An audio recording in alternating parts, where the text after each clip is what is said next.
There's 5 different spirits, AJ, that have asked me just one question each. Yep. The first one, his name is John. Yep. And his question is, I'm very alone here. None of my family are with me. Yep. If our injuries are generational and I know they have passed, why are they not here with me? Yep. Is that the only question he's got? That's the only question. Okay. How does he feel about his family, Natalie?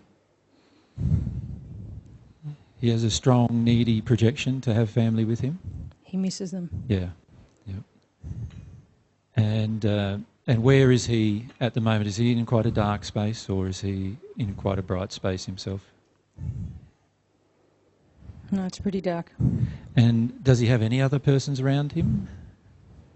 Yes, but no one he knows. Okay. And do they all have exactly the same emotion about their family? Yes. They seem to be angry. They seem to be angry about the fact their families are not with them. Yes. Yes. Okay. One thing for everyone to bear in mind, including our spirit friend, is that when you pass over, the law of attraction is very exact in its operation. Whereas on Earth, you can ignore a lot of your law of attraction. So on the Earth, for example, I can ignore certain feelings inside of myself and go around and visit my family. Does that make sense? In the spirit world, the law of attraction is a lot more exact in that if I have certain emotions towards different members of my family or about different members of my family, they will actually feel those emotions, and that will cause, in many cases, a repulsion rather than an attraction. So I try to visit them, but I can't visit them because they're repulsed by me for some reason, by some reason. So on Earth, I can get around that by going around to visit them physically, right? But in the spirit world, I can't get around these laws that operate even in a physical manner. So let's look at the situation. When he grew up, this feeling of alone, this feeling of being alone is a big feeling for him, isn't it? Yes, he said when you were talking just before that he feels like his family doesn't want him. Yes. And when he was a child, what did he feel? When he was a child on Earth? Unimportant. Can he see that his family didn't really want him? Yes. Yes. So the truth is, the reason why he's not with his family is that his family does not want him, and he needs to feel the grief of that emotion. Does that make sense? At the moment, what he's doing is he's staying in the anger and projecting, I want my family, I want my family, I want my family to be with me, which is something he felt all of his life and tried very hard to make happen all of his life without very much success while he was on Earth. Yes. Right? And so what he's doing now is he's arrived in the spirit world, and the truth of the spirit world is when we have certain emotions coming from us, like his family do not want him. The truth is his family do not want him, and he needs to allow himself to feel the grief of that. The other thing that's very important to understand for him is that there is a whole family waiting for him to work his way through that emotion, but it's not the same family that he had on Earth. And by the way, what I'm saying applies to everyone in his company as well. So everyone that's surrounding him who also has this same emotion needs to work through this fact that their family did not actually want them. It's a truth. They did not want them. And can you say that someone else wants us then? Yes, and that's the thing I want to help him with, is the fact that even though his family doesn't want him, there are a whole group of people in the spirit world who love him and want him.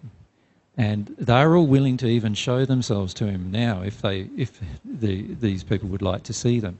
But the problem is that all of the ones who have been alone have been wanting their family, and no one else is good enough, you see, because they're not willing to grieve the fact that their family didn't want them.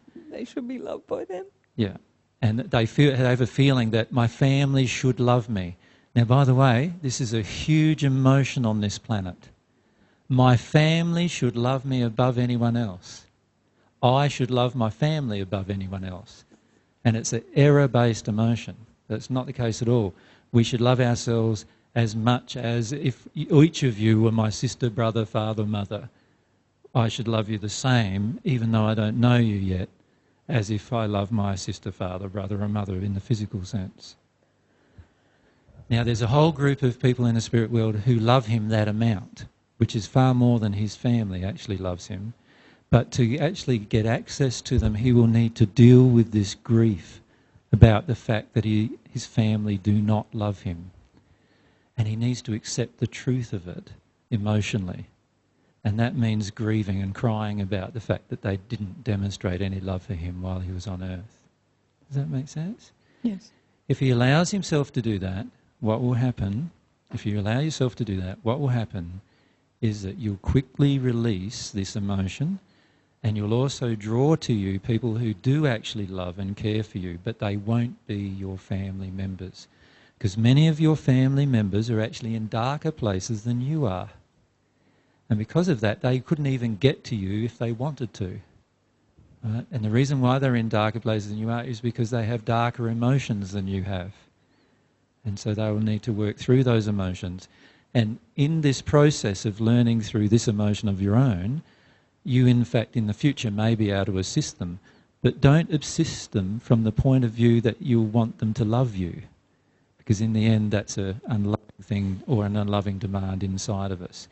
So while, from God's perspective, your family should love you, just like your family should love anybody, right? God allows free will, and they chose through their free will to not love you. And that's due to their own emotional injuries. And the key is to understand there is a group of people who want to love you, but it's just not going to be your family for a while yet. He wants very much to meet these people. Okay, well, let's bring them to him, and they're going to show themselves now. You notice they're very bright Yes. people. They're ones who have learnt about love and have learnt that family love is not as important as these other types of love. And if he can just allow himself to feel a lot of the grief, they'll be able to help him through that because they have experienced it themselves. And they'll be able to show him what to do in order to actually feel and release that emotion that he needs his family. Because the truth is that he doesn't need his family in order to feel loved. Yeah. He can feel their love. Yeah. They actually will project a bit of love at you. You'll feel that they love you. One thing I'd just like to say to everyone about this is that you'll be surprised how many family emotions you think you don't have. And then you start working through a whole group of emotions surrounding the importance of family, and you realise like it's a minefield when it comes to your emotional state. And many times when people pass, they're locked up in this place of badly needing mummy or daddy's love. Do you know what I mean? But the mummy or daddy were in darker conditions than they themselves are when they passed. And so they're not going to get any love from mummy or daddy. They're going to have to choose to release the emotion, so they don't want the love from mummy and daddy and instead want love from God, which is obviously going to be the most powerful love they'll ever experience. So what I'd like to say to John is that if you can allow yourself to understand that at the moment, while you're demanding love from mummy and daddy, from your family, what you're forgetting is there is God who is your real dad or mum, who wants to love you, and when you start longing for that love, you'll feel just this powerful, overwhelming feelings of love coming from God, and you'll realise that you don't need the love from mum and dad anymore. And you'll also realise too that mum and dad's love is a gift, so when they want to give it, they'll start giving it. Until then, they will not give it. But God always wants to give it. So He feels better hearing that, and has had no concept of God before. No. And the trouble is, for most of us on earth, is we have very little concept of God, even if we're brought up in a religion. We have very little true concept of God. And that is that God is a parent who wants to love us, and it's a feeling of love we can receive from God when we open to it. But while we're projecting the demand of love to somebody else other than God, we're not going to actually experience God's love. So many of us are hooked into getting love from our family, and while we have that hook into our family, what's going to happen is we're not going to receive love from God. And the reason why is because we're longing for the love from our family and not from God. It's only when you begin to long for the love from God that you will receive the love from God, if that makes sense. Until that point in time, we're projecting this really needy emotion at our family, and really in a way what we're doing is we're substituting our family, God, for our family. In other words, we don't believe there's a God and we don't have a concept of God, and instead what we want is love from a person we can see who will give us a feeling that we're looking for. And the problem with that, obviously, is it depends on their condition as to whether we'll receive that love.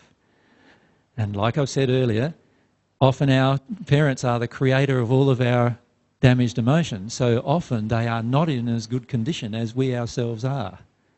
And so it's going to be a very, very long struggle for us if we're waiting for our parents to love us before we love ourselves or before we connect to God. He says thank you. No worries. He wants to hear more of what these spirits have Yeah, to these say. spirits want to talk to him, and he's already talking to them, yeah.